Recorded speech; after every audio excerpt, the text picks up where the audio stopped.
Ya estamos en la primera entrevista de esta tarde. Hoy nos acompaña la psicóloga de la Clínica Recoletas Ponferrada, Jessica Marqués. Muy buenas tardes. ¿Qué Buenas tal? ¿Cómo tardes, estás? María. Bienvenida. Bien, gracias. Bueno, un día importante para señalar también en el calendario, sobre todo porque tenemos que hablar de sensibilización, tenemos que hablar de esa labor que hacéis tanto los psicólogos como también diferentes sanitarios para la prevención del suicidio.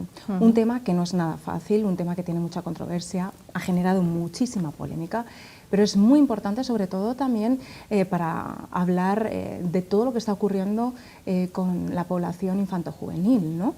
Es alarmante, es increíble que la gran mayoría de esta población, de este número de población, las muertes de esta población normalmente suelen deberse al suicidio, ¿no? Entonces, es importante también por parte de los medios de comunicación sensibilizar, tratar este tema con mucho respeto, pero al mismo tiempo no podemos quedarnos exentos sin tratarlo como merece. Por tanto, la divulgación es uno de los pilares fundamentales, pero también hablar con los grandes profesionales.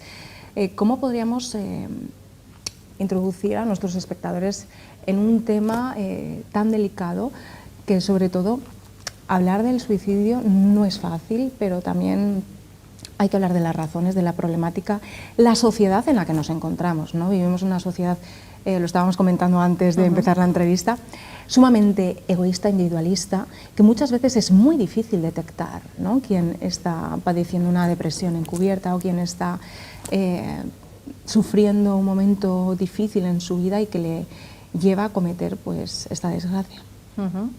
Pues sí, mira, yo creo que es un drama social y un problema político.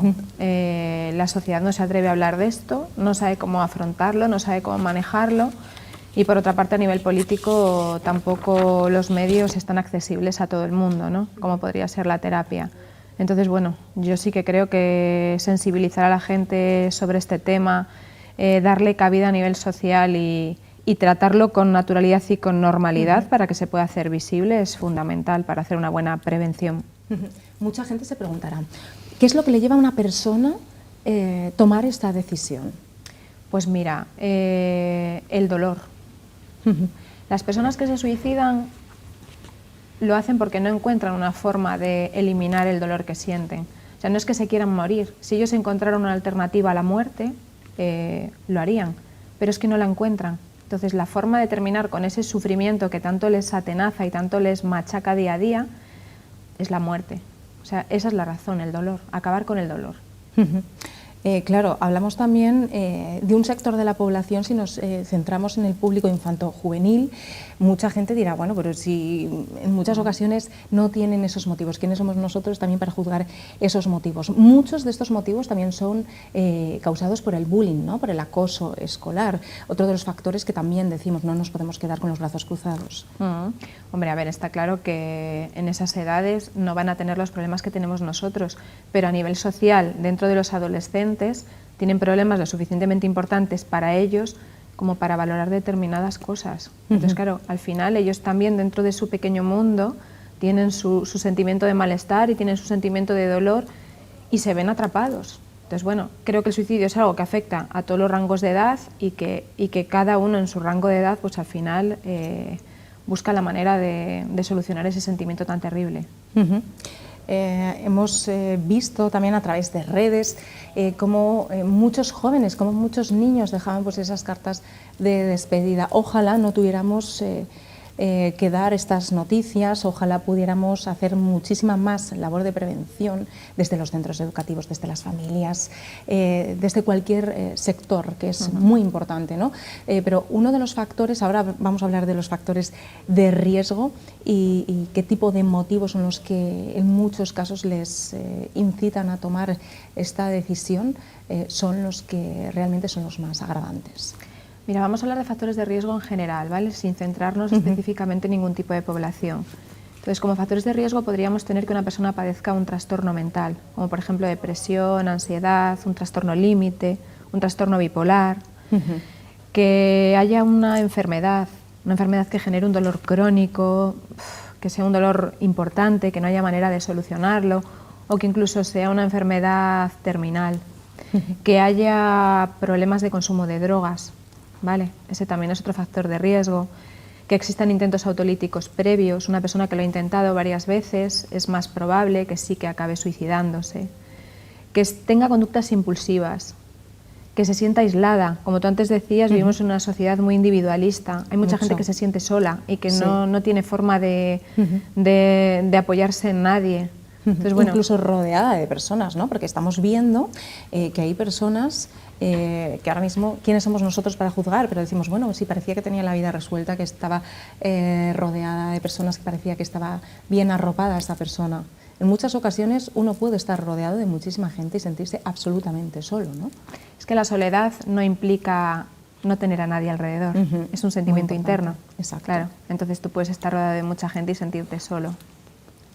Así es. Jessica, ¿cuáles serían esas señales de alerta? A ver, yo creo que la familia y el entorno más cercano, familia, amigos, ya conocen un poquito muchas veces cómo se siente esa persona o el nivel de insatisfacción que puede tener con su día a día.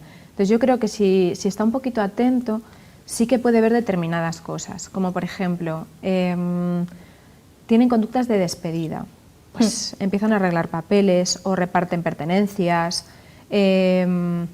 Parece que cuando van a casa y se despiden es como que no volviéramos a verlos, ¿vale?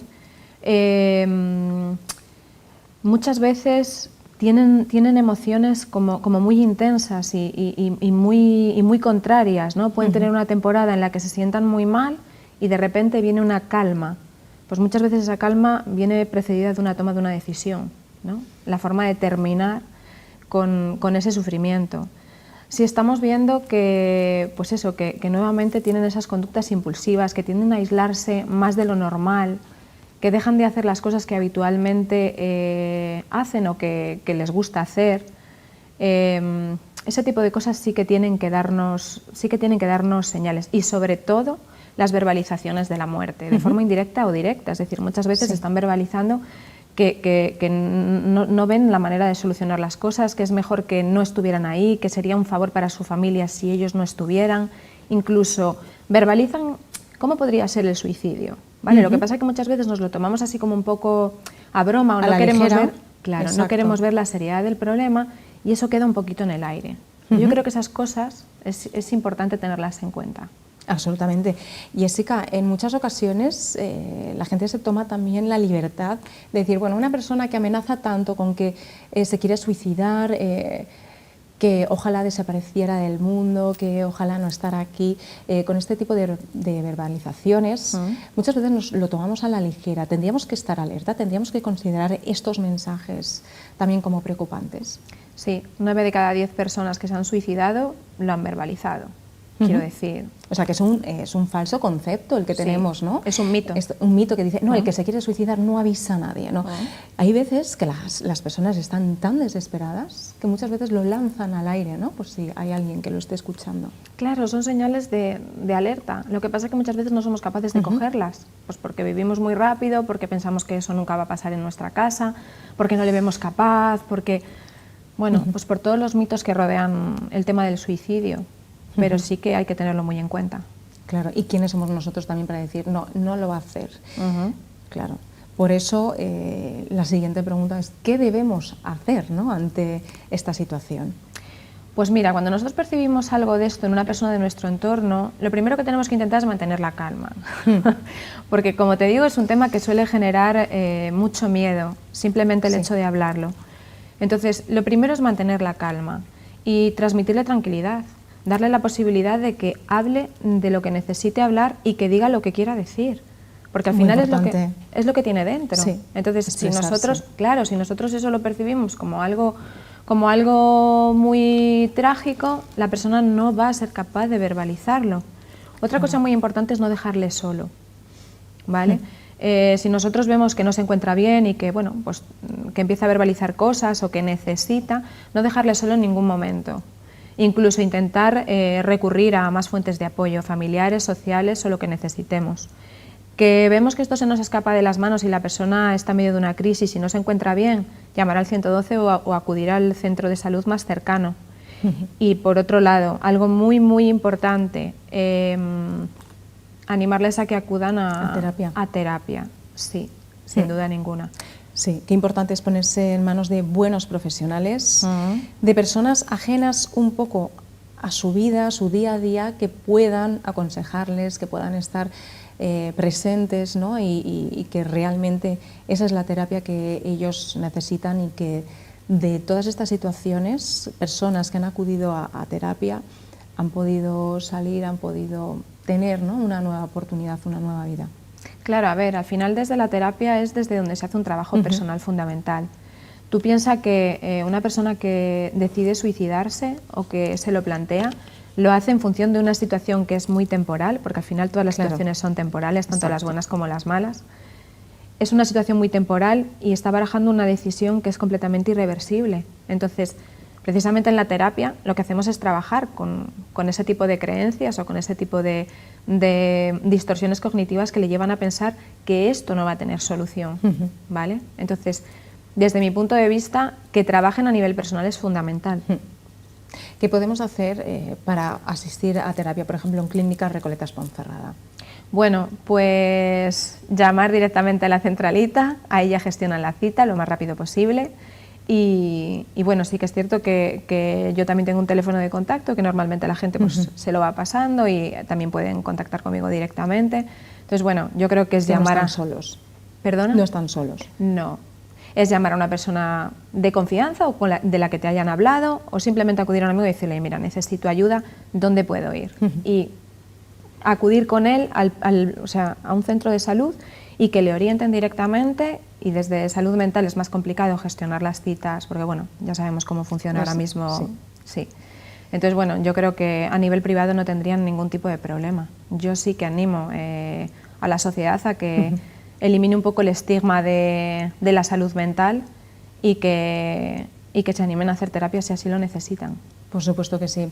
Y esto es clarísimo. Cuando te duele la cabeza o cuando te duele el estómago, vas al médico especializado, ¿no? Claro. Precisamente. Entonces, qué importante es quitar ese estigma social, acabar con ese estigma y darnos cuenta que la salud mental es muy importante, que todos deberíamos apostar por ello.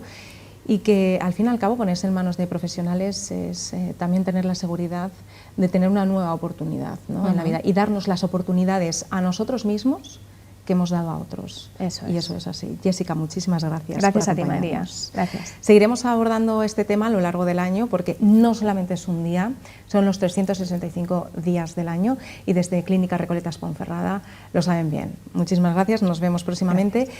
Y ahora sí, seguimos con más temáticas.